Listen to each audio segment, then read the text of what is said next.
Hey everybody, what's up? Nate McAllister here. This is going to be one of my most important and helpful videos that I've ever made, but it is targeted for beginners or people who really don't know all of the ways that they can drive affiliate sales in 2022. I do have personal experience with all of these platforms. However, my 7-figure affiliate marketing businesses don't include every single one of them. So don't think that just because I mention it, it's what I recommend. I just want to show you every possible opportunity. Some of these are better than others, and some people make ones work that I wouldn't do, but that doesn't mean that they're not going to work for you. So just approach this with an open mind and see all of the different opportunities at your disposal, and then do what you want with that. Quick disclaimer.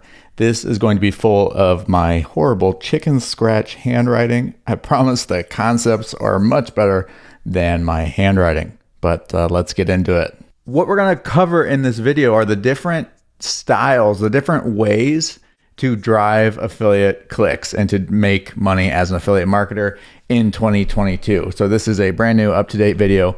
They are not all created equal, and you should not do all of them. Definitely not at first anyway, because there's a lot of nuance that goes into each one of them. There's a learning curve, and some of them just won't be a great fit for you. So that's the first thing that I want you to know. I don't want you to start getting distracted and thinking, oh, I've got to do this, or I've got to do that, or this isn't working as quickly as I want, so I'm going to give up. I want you to pick one, maybe two channels that really focus on.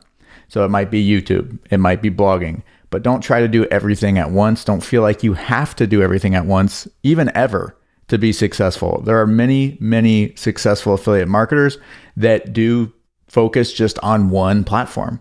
One of the great things about focusing on one platform is that growth isn't wasted. It's not like that growth will only grow that platform. What will happen is you can then use that audience to pull people into other channels that they might also be on. So for example, my idol Pat Flynn grew a huge podcast, and he was able to leverage that to grow all of his other platforms very quickly. His YouTube blew up, his Instagram blew up. He's able to do that because he has that core audience. And if they'll follow you on a podcast, it's likely that they'll follow you somewhere else.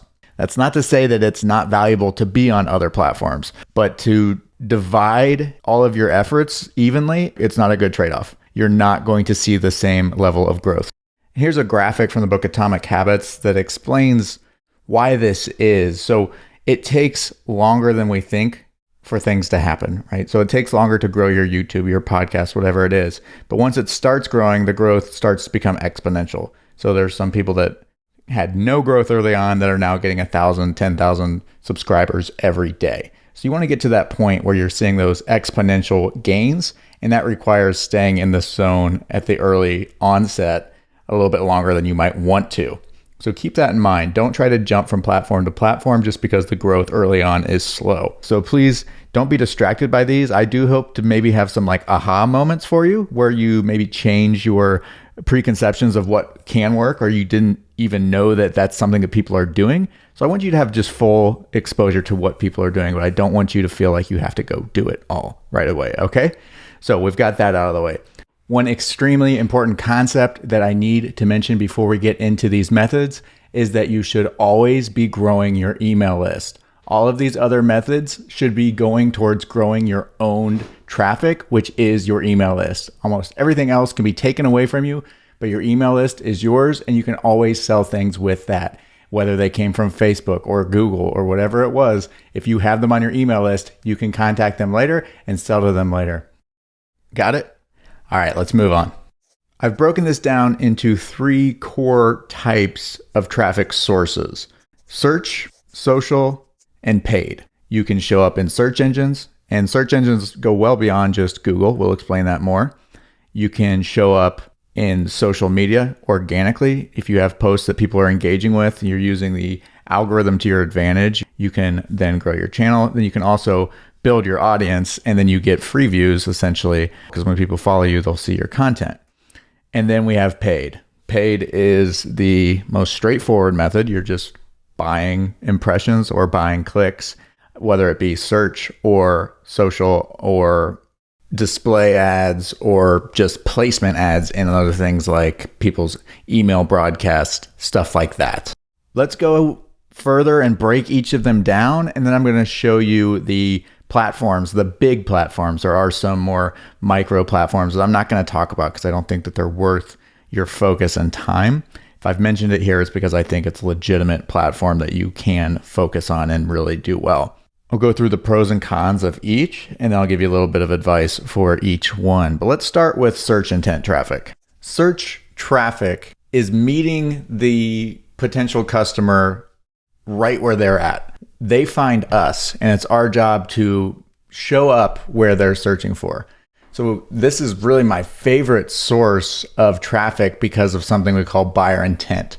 This allows us to really target our buyers. We can focus on things like reviews. If someone's looking at a review post or a review video, they're considering buying, which means they have high buyer intent. You don't always have that with other types of content.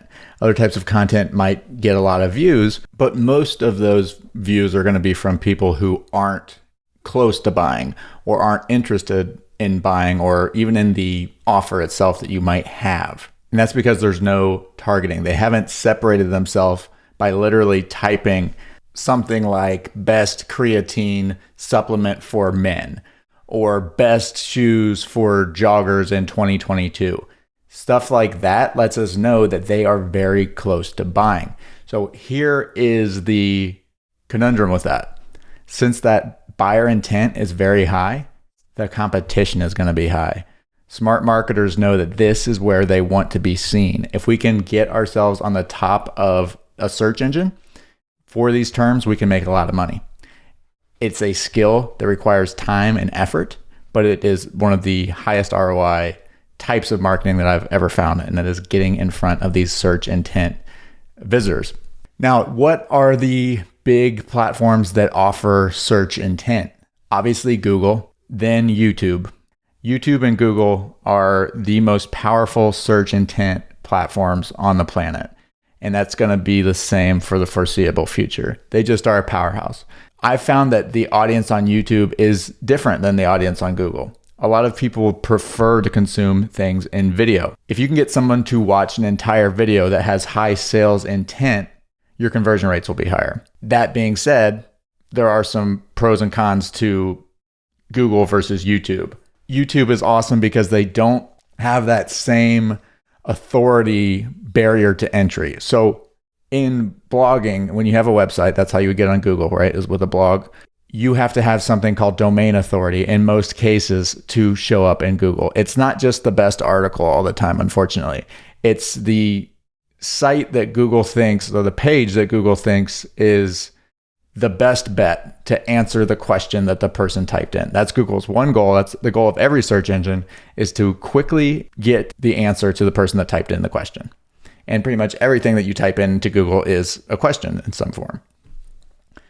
So when we do that, if you have a brand new blog, it's going to have low domain authority, which is going to make it hard for you to rank for things like best high-end watches for women, or anything that is expensive and has high buyer intent is going to be hard to rank because there's going to be a lot of high domain authority sites that do that. With YouTube, what I've found is that they do not have that same standard in terms of ranking videos. It's definitely there, and there's a saying in real estate, the only reason the house hasn't sold is because it hasn't sold, which sounds really silly, but when you think about it, sometimes you'll see something and if you see it, like go to that house example.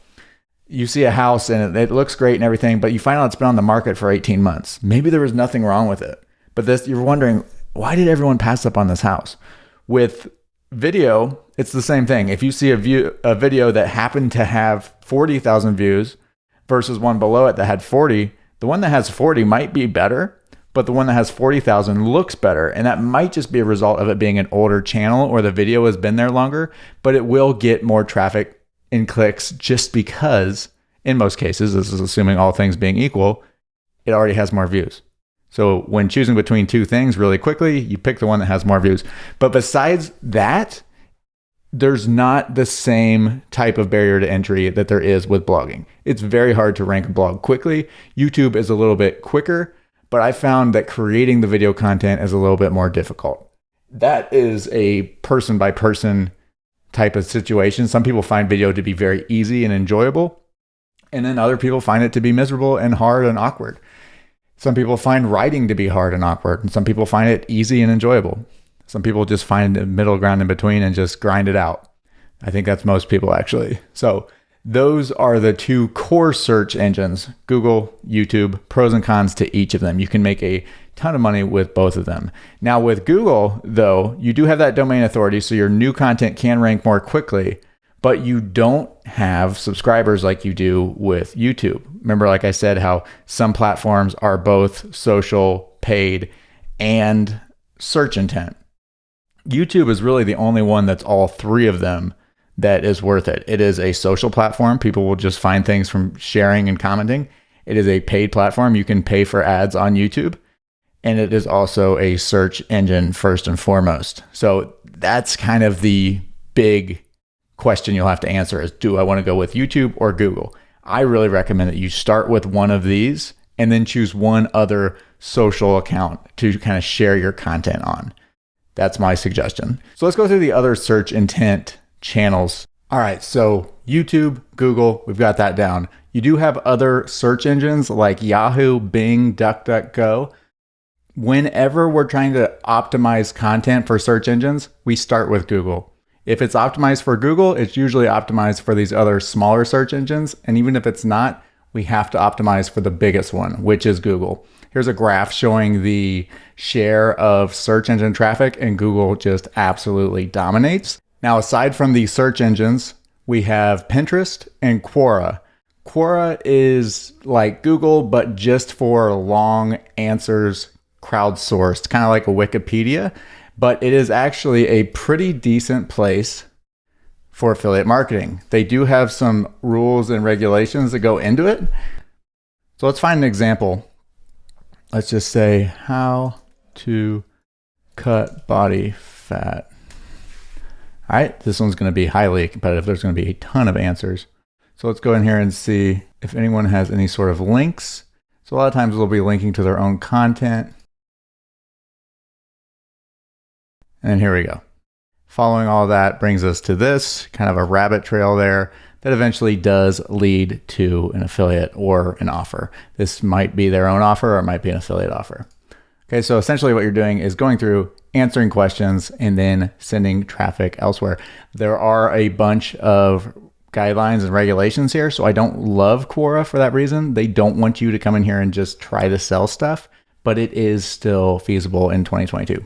Next, we have Pinterest. Pinterest is more of a social network, but people do come into Pinterest and do a decent amount of searching. So let's say here I'm coming in, I'm looking for stuff related to, let's just stay in the fat burning niche.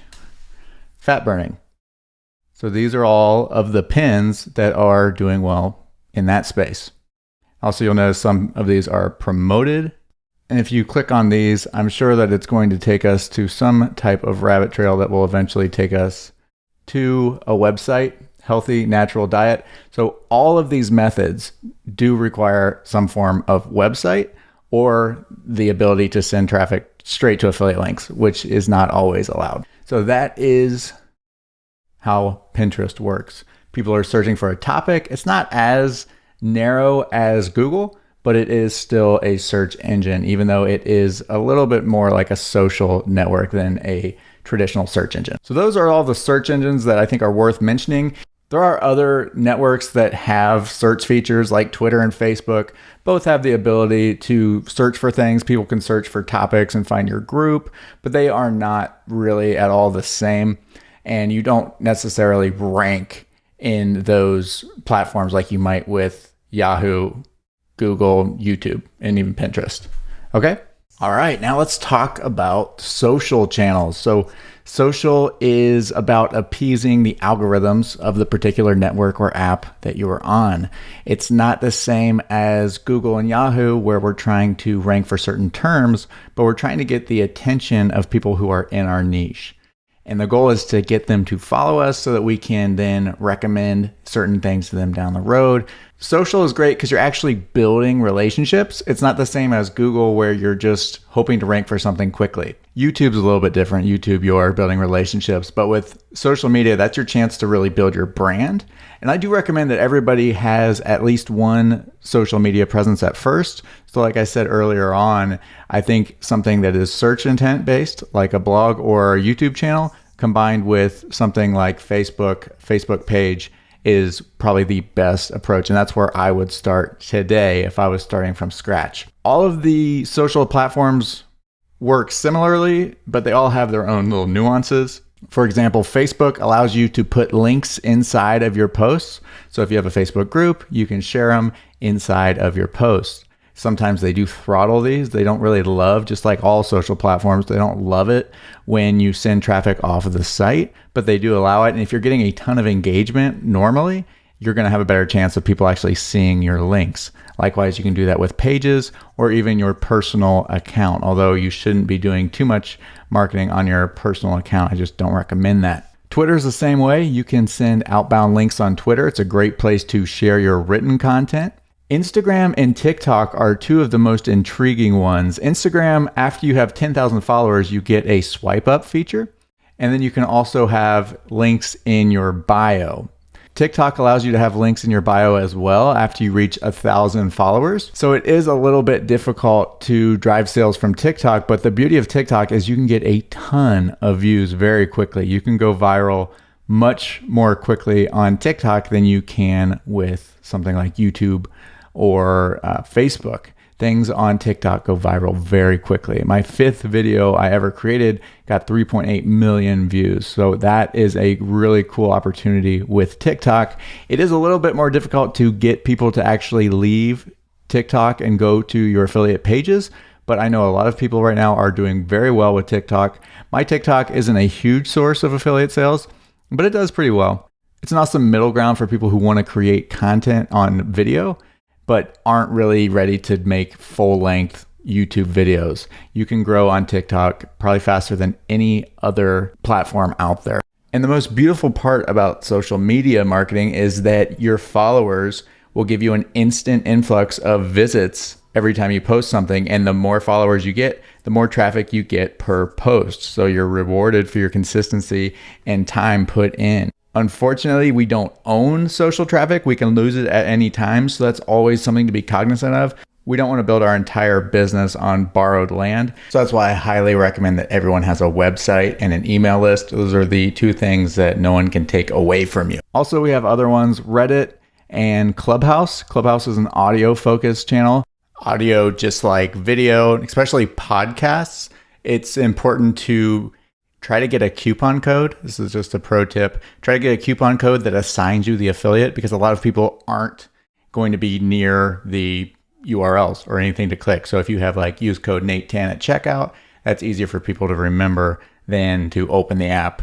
If it's on a podcast or Clubhouse or whatever it is, you're much more likely to get sales if you use a coupon code. So make sure that you try to work that out with whoever the affiliate you're promoting is. LinkedIn is a great place for B2B. It is not necessarily the biggest affiliate hub, but there are a lot of affiliate marketers who do well in the LinkedIn space. Reddit, probably know what Reddit is, but you can definitely drive traffic from subreddits. I don't love hanging out in Reddit. It's kind of a toxic community and they do not take kindly to people selling things for the most part. But you can definitely drive traffic if you have the guts to go into the belly of the beast and do that. And also we have Pinterest again. There are other social networks, but these are the big ones. And then last but not least, paid traffic. Paid traffic is the most intriguing of all the methods because it's the type of thing that you can do from day one and actually start seeing a ton of results. Now, that's not going to happen for 99% of people because running paid ads is difficult. Deciding what is actually converting and optimizing everything, it takes a lot of work. But what's amazing about this is that you can do paid ads for affiliate products without showing your face and without really needing to grow a brand or create tons of content. You can just buy it. So if you're able to say, pay $2 for a click and you know that each click is worth about $4, You can spend that until the cows come home and you can be pretty profitable. The problem with paid traffic is that it is high risk. You will probably lose a ton of money up front, relatively speaking. That is going to be your tuition to learning paid traffic. Do not expect to break even for quite a while. I like to break these down into 3 groups: search, social, and display. Let's start with search because that is my absolute favorite. Search intent ads are based on keywords. So when someone types something into a search engine, we can pay to show up in the results page, towards the top or at the bottom, depending on our bid. So let's do an example. Let's type in something that I'm sure has ads on it: project management. So when I type in project management, the first things that come up are ads. Monday.com is running a project management software ad, and then Workfront is running a project management software ad, similar thing. So they're both trying to get traffic from Google when people are searching there. And people do click on these. They don't click on them at the high CTR rate that you get for the organic search results, but people do still click on this. Google AdWords, they're estimating that they're paying about $20 per click, which is nuts. But that's part of the thing with search ads. It takes some guts, but if you know what a click is actually worth, you can afford to outspend your competitors. And if you can outspend your competitors and still be profitable, you can win. So Monday must be making more than $20 per click or they wouldn't be running these ads. And with search ads, you're only paying when people click. Display ads and social ads can be different. You can pay for impressions. With search ads, it's only if someone clicks. So you might be wondering, what's keeping people from just clicking on all of these ads and costing this company $20, basically sabotaging them? And the answer is really nothing. There are some things that you can do to prevent that, but it's not a serious problem. And most companies have enough margins that they can handle it. Like Monday.com is a massive company that can handle a couple of $20 clicks, but you can also make it so it blocks certain IPs. So if they're clicking multiple times, it doesn't count them multiple times as click costs. And almost every major search engine does offer some form of search ads where you pay for clicks to certain keywords. They're usually priced about the same. And remember, it doesn't really matter which search engine it came from. It's just, is the click relevant? So that's what's so great about search ads, is that we can do things that target people that have already expressed to us based on their search term that they're interested in our product. So they are warm traffic. They could be very close to buying. It's my absolute favorite type of traffic. Now, how are people using this to actually make sales? Well, there's a couple of ways. Number one, some people are just running ads for the affiliate companies that they promote. There are a decent amount of companies that don't run ads to their own brand name, and they don't have a problem with other people doing it. So you can run ads straight to the landing page of your affiliate offer, right? So you're basically running ads for them. There's some pros and cons to this method. Pro number one is that you get people straight to the sales page, so they have a good chance of converting right away.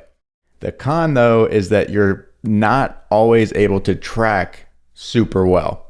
Since it's not your page, you're going to be limited on the data that you have. So if you're running paid ads, it's going to be hard to track conversions. There are some manual ways around this, and some affiliate programs actually do allow you the ability to add your tracking pixel on the pages that they own. But for the most part, it's difficult to track paid ads when you go directly to the sales page. And a lot of companies don't even allow you to do that, to run ads to any term to your affiliate link directly. Okay, so that's fine, because ideally, when we're running pay-per-click ads in search engines, it's better to do something that helps you grow your email list. Just because they didn't buy the offer right away, if you were able to send them something that got them onto an email list, you can then follow up with them and try to sell that product multiple times. And if they don't buy that product, you can just keep them on your list and sell them something else down the road. So if you're actually growing your list with your ad spend money, you're winning even if you don't make a ton of sales. Does that make sense? Hopefully it makes sense. Let me know in the comments if that does not make sense. So a lot of people will tell you never run directly to the sales page because you won't make conversions for emails. I disagree. I think there are times and places to run straight to the sales page. And if you're allowed to, you should definitely try it out. A lot of brands have limitations on what you're allowed to run to, so be very careful there. Most companies won't allow you to run to their exact brand name. So if you were promoting, I don't know, Stream Deck products, they might not allow you to promote to the search term Stream Deck because it's not in their best interest, because they're also running ads to that. So typically the things that you would run keyword ads towards would be keywords that they're not already bidding on themselves. And you can also run ads to their competitors' names.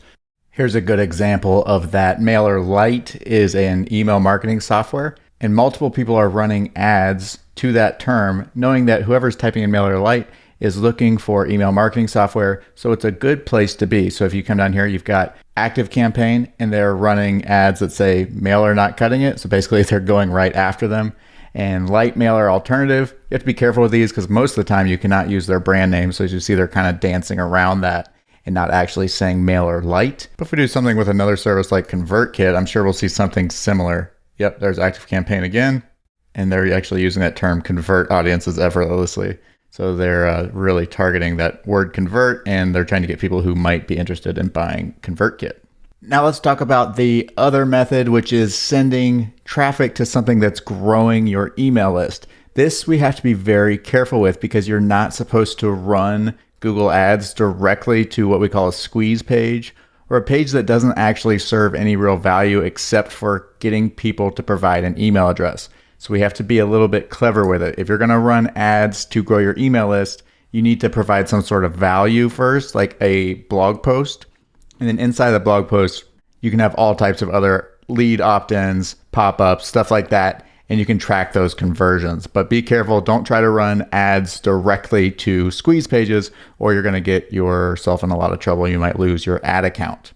All right, let's move on and start to talk a little bit about display ads. Display ads work in a number of ways. Display ads can be on Google, which are those ads that you see on the sidebar of popular websites.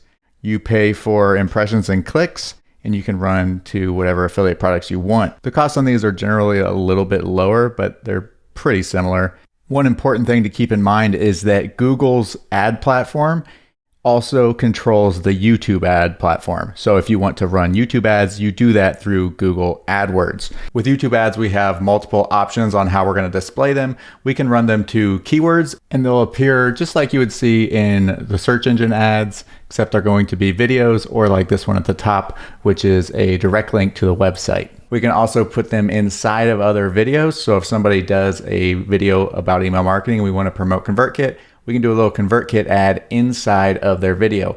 And if they have AdSense set up on their channel and they're actually monetizing, it can show up. You can't do it on every video. They have to be monetized for it to show up. But this is a really great way to drive some extra traffic. And you can also get around some of those restrictions that you might have with Google Ads and the affiliate platforms running directly to sales pages. And we can also run display ads in the form of native advertising. This method is pretty difficult, but if you can get it right, it's really, really powerful. I have had pretty good success with it. I don't do it anymore because it requires a ton of upkeep.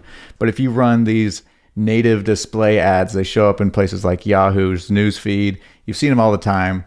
They're ads, but they look like articles. The two biggest platforms to purchase native ads are Outbrain and Taboola.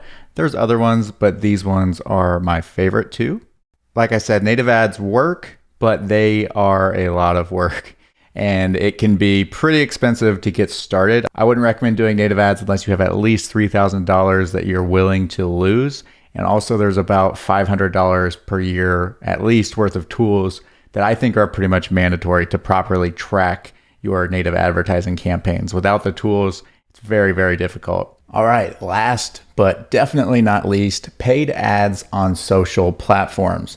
Unlike search engine ads, paid ads target groups of people. They target audiences, and they can come in the form of a custom audience or the form of a retargeting audience that you use to run at people that have clicked on a pixeled link or have visited your website, stuff like that.